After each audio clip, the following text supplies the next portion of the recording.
Hello दोस्तों, प्रणाम। मैं सुमन गुप्ता अपने यूट्यूब चैनल पर आप सभी का स्वागत करती हूँ। आप सभी के बीच में एक बहुत ही प्यारा बन्ना बन्नी गीत लाई हूँ। कमेंट बॉक्स में बताइएगा कैसे लगा।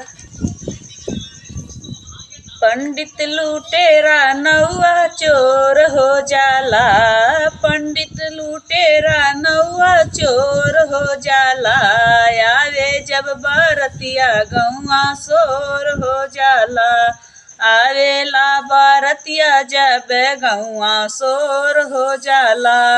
रोज रोज आए ससुरु हीरो बनी के, रोज रोज आवे ससुरु हीरो बनी के, मंडप में आवे ससुरु चोर बनी के, मंडप में आवे ससुरु चोर बनी के, पंडित लुटेरा नौआ चोर बनी जाला, पंडित लुटेरा नौआ चोर हो जाला, आवे जब बरतिया गौआ शोर हो जाला।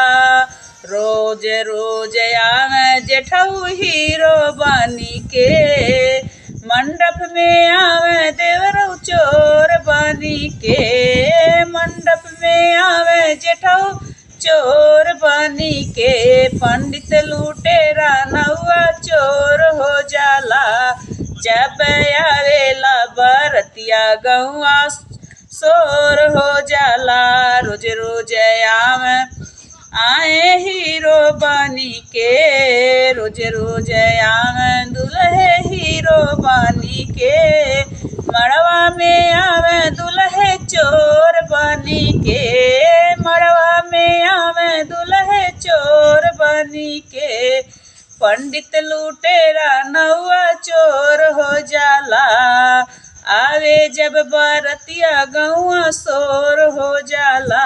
प्लीज़ मेरा गाना कैसे लगा कमेंट बॉक्स में ज़रूर बताइएगा। मेरे वीडियो को आगे बढ़ाइएगा।